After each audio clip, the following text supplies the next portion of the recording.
భారత రాజ్యాంగం గొప్పదనం విశిష్టత ప్రతి ఒక్కరికి తెలియాల్సిన అవసరం ఉందని జిల్లా కలెక్టర్ పి ప్రశాంతి అన్నారు. మంగళవారం స్థానిక జిల్లా కలెక్టర్ కార్యాలయ సమావేశ మందిరం 75వ భారత రాజ్యాంగ దినోత్సవ వేడుకల్ని collector P Prashanti, DRO T Sitaramamurthy జిల్లా అధికారులతో కలిసి ఘనంగా నిర్వహించారు. ముందుగా భారత రాజ్యాంగ నిర్మాత డాక్టర్ బాబాసాహెబ్ అంబేద్కర్, జాతిపిత మహాత్మా గాంధీ చిత్రపటాలకు పూలమాల వేసి నివాళులర్పించారు.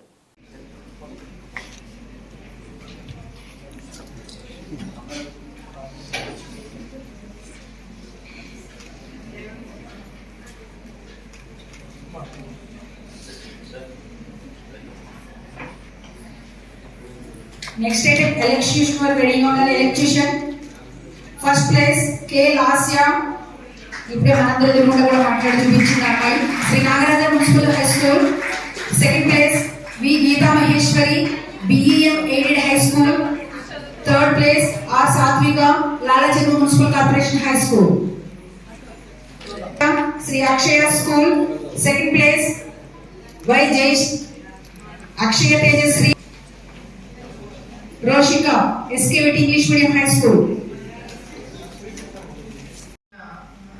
I was remembering a few pages from D.D. Boslow, Indian Constitution. చాలా బాగా మాట్లాడారమ్మా. సో మా అందరికి మరొకసారి కాన్స్టిట్యూషన్ని ఫుల్ ఫ్లెడ్జ్డ్గా గుర్తు చేశారు. సో ఈరోజు మనం ఎవ్రీ ఇయర్ ఎలా అయితే సెలబ్రేట్ చేసుకుంటున్నామో ఈరోజు కూడా అలానే సెలబ్రేట్ చేసుకున్నాం. బట్ కాన్స్టిట్యూషన్ వరకు అని అనుకుంటే చాలా వరకు ఇది ఒక బుక్ చాలా మందికి, కొందరికి ఇది లాయర్స్కి చాలా ఉపయోగపడేది అని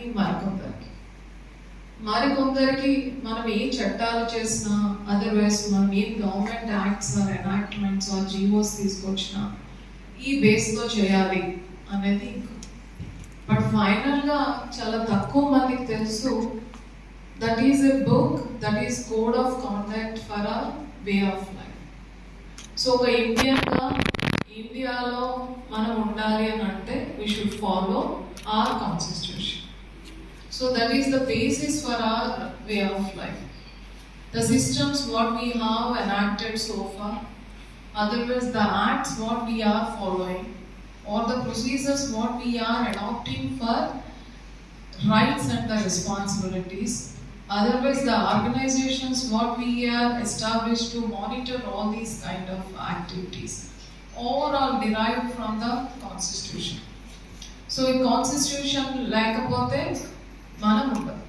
So if somebody question chestunaru ante some officer is not coming, he is not acting as per the guidelines, and he is filing a writ petition or is approaching Lokayukta, means it is because of our constitution what he is given as rights under Article 32. Alane somebody is asking us permission to demonstrate against whatever has happened to them, to fight against the indiscrimination or to fight for their rights. It is again a constitution has given them an opportunity in the name of freedom of speech. If somebody is asking us a permission to construct their own religious structure, otherwise a religious meeting, or based on their culture, again it is a right. So everyone in our Indian society are deriving their rights responsible from this holy book. So దీని గురించి మనం ఎంత మాట్లాడుకున్నా చాలా తక్కువ. దీనికి ఒక రోజు మనం కేటాయించి ఇలా ఒక నలుగురు కలిసి 4 మాటలు మాట్లాడుకుంటే అస్సలు సరిపోదు. సో దీన్ని అర్థం చేసుకోవాలి. అండ్ మరీ ముఖ్యంగా officials who are part of executive and you are in the responsible seat of implementation of constitution. So మనం రాజ్యాంగాన్ని అమలు చేసే బాధ్యతలో మనం ఉన్నాం. సో రాజ్యాంగం ప్రకారం చట్టాన్ని తయారు చేసే బాధ్యతలో పొలిటీషియన్స్ ఉంటారు, కానీ దాన్ని అమలు చేసే బాధ్యత మనకి ఉంటుంది. సో అమలు చేసేటప్పుడు మనందరము ఫాలో అవ్వాల్సింది spirit of constitution. Spirit of constitution is nothing but equality, fraternity, liberty and justice. కూడా ఈ 4 అంశాలు కూడా చూపించాలి. Are we equal? సో మన దగ్గరకు వచ్చిన ప్రతి పిటిషనర్ని ఒకేలా చూస్తున్నామా? ప్రతి ప్రపోజల్ని ఒకేలా చూస్తున్నామా? Are we giving equal opportunity for all of them to raise their voice or to advocate their case? Otherwise, అందరికీ కూడా ఇనఫ్ లిబర్టీ ఇస్తున్నామా మన ఎదురుగా మాట్లాడడానికి? అలానే అన్ని పనులు చేస్తున్నప్పుడు are we are able to ensure justice? So మనం అందరికీ కూడా న్యాయం చేస్తున్నామా? సో ఇదన్నీ మనం ప్రతిరోజు మనం ఆలోచించుకోవాల్సిన అంశాలు. ఏ ఒక్కరోజు మనం బాగా ఆలోచించేసి బాగా చేసేస్తున్నాము అనుకుంటే కాదు. So every day in your routine work these things to be reminded regularly. So justice న్యాయం మనగా చేయలేకపోతే ఎన్ని అవర్స్ మన ఆఫీస్లో కూర్చున్నా కూడా దాని యొక్క ఫలితం ఏమీ ఉండదు. సో మీరు ఎంత పని చేసినా అక్కడ మనం ఈక్వాలిటీని, సమానత్వాన్ని మనం చూపించలేకపోతే సో మన కాన్స్టిట్యూషన్ మనకి ఎంతమందికి ఎన్ని రైట్స్ని డెలివర్ చేయాలని చెప్పినా కూడా మన ద్వారా అది జరగదు. అలానే ఫ్రెటర్నిటీ లేకపోతే మనం ఎంత పీస్ఫుల్గా ఈ సొసైటీలో మనం జీవించు.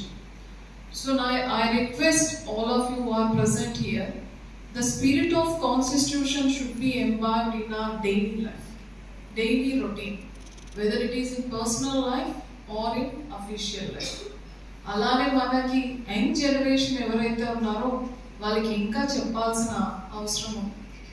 సో మనము ఆ యంగ్ జనరేషన్ కాన్స్టిట్యూషన్ స్పిరిట్ అర్థం అవ్వాలనే ఉద్దేశంతో every day of they school starts with a pledge. So మన కాన్స్టిట్యూషన్లో ఉన్న ప్రియాంబుల్నే మనం ఒక ప్లెడ్జ్గా పెట్టుకొని మన స్కూల్ స్టార్ట్ అవడమే దాంతో స్టార్ట్ చేస్తాం.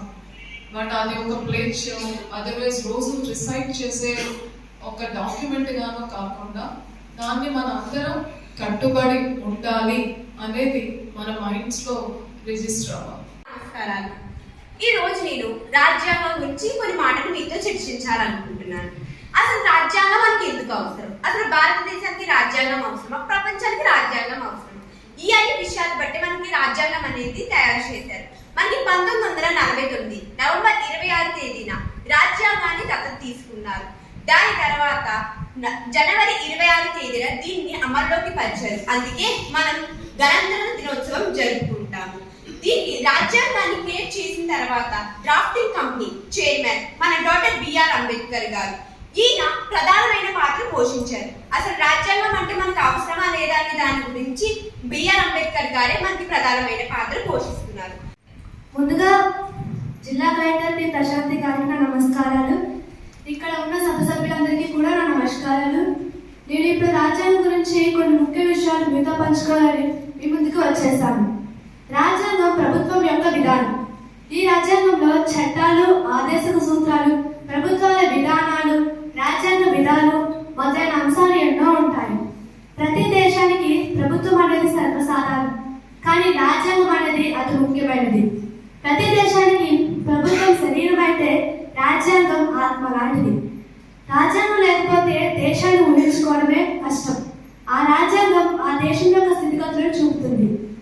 1949 నవంబర్ 26న డాక్టర్ బిఆర్ అంబేద్కర్ గారు రాజ్యాంగాన్ని రాయడం జరిగింది. 2017లో భారతదేశ ప్రధానమంత్రి అయిన మోదీ గారు రాజ్యాంగం యొక్క ప్రాముఖ్యతను తెలుసుకొని 2015 నుంచి ప్రతి సంవత్సరం నవంబర్ 26న రాజ్యాంగ దినోత్సవాన్ని జరపాలని చెప్పారు. అప్పటి నుంచి ప్రతి సంవత్సరం నవంబర్ 26న రాజ్యాంగ దినోత్సవం జరుపుకోవడం మొదలుపెట్టారు. రాజ్యాంగంలో 12 షెడ్యూళ్లు, 20 భాగాలు, 448 ఆర్టికల్స్ మొదలైనవి ఉంటాయి. ఇందులో 6 హక్కులు ఉంటాయి. సమానత్వపు హక్కు, స్వేచ్ఛ హక్కు, పీడనాన్ని నిరోధించే హక్కు, మత స్వాతంత్రపు హక్కు, విద్యా సాంస్కృతిక హక్కు, రాజ్యాంగ పరిపాలనపు హక్కు అనే 6 హక్కులు ఈ రాజ్యాంగంలో ఉంటాయి. రాజ్యాంగాన్ని అందరూ మనస్ఫూర్తిగా స్వీకరించాలని నేను మనసా వాచ కర్మగా కోరుకుంటున్నాను. నాకు ఈ అవకాశం ఇచ్చినందుకు సుదీర్ఘమైనటువంటి అనేక వైవిధ్యభరితమైనటువంటి ప్రజాస్వామ్యంగా దేశం ఉన్నటువంటి ఈ భారతదేశం, అనేక జాతులు, కులాలు, ప్రాంతాలు, భాషలు ఉన్నటువంటి ఈ భారతదేశం సుదీర్ఘ కాలం పాటు ఐకమత్యంగా మనందరం కూడా కలిసి వెళ్తున్నామంటే మన రాజ్యాంగం రాజ్యాంగాన్ని ఆమోదించిన రోజు. ఈ సందర్భంగా మనందరము శుభాకాంక్షలు చెప్పుకోవాలి. మరి ఈ కార్యక్రమానికి హాజరైనటువంటి గౌరవ జిల్లా కలెక్టర్ గారు హాజరైనటువంటి 26 వాస్తవానికి మన రాజ్యాంగం అమలు పరిచే తేదీ మనకి రిపబ్లిక్ డే జనవరి 26. అయితే మన రాజ్యాంగం మనకందరికీ తెలుసు. రాజ్యాంగ సభ దానిలో ఉన్నటువంటి ప్రముఖ వ్యక్తులు అందరూ కూడా సుదీర్ఘకాలం పాటు ప్రపంచవ్యాప్తంగా ఉన్నటువంటి మంచి రాజ్యాంగాలు అందులో ఉన్నటువంటి విషయాలన్నీ కూడా పరిశీలించి మన దేశానికి అవసరమైనటువంటి అలాగే మనము స్వేచ్ఛ, సమానత్వము, సౌభ్రతము అనేటటువంటి ఆశయాలు ఏవైతే ఉన్నాయో వాటిని పూర్తి స్థాయిలో అమలుపరచడానికి కావలసినటువంటి విధి విధానాలు తయారు చేసి ఈ రాజ్యాంగం ఏదైతే ఉందో దీని ముసాయిదాన్ని ఆమోదించిన రోజు నవంబర్ 26వ తారీఖు. మరి ఈ సందర్భంగా మనము ప్రతి సంవత్సరం జనవరి 26న జరుపుకుంటూ ఉన్నాము. కానీ రాజ్యాంగ నిర్మాతల్లో ముఖ్యమైనటువంటి బాబాసాహెబ్ అంబేద్కర్ గారు 125 జన్మదినం సందర్భంగా మన కేంద్ర ప్రభుత్వం గౌరవ ప్రధానమంత్రి గారు దీనిని నవంబర్ 26ని కూడా మనము ఈ రాజ్యాంగ దినోత్సవంగా జరుపుకోవాలన్నటువంటి ఆశయం ఏదైతే ఉందో వారు ఇచ్చినటువంటి వర్తమానం ప్రకారం మనము ఈరోజు ఈ కార్యక్రమం ఇది జరుపుకుంటూ ఉన్నాము.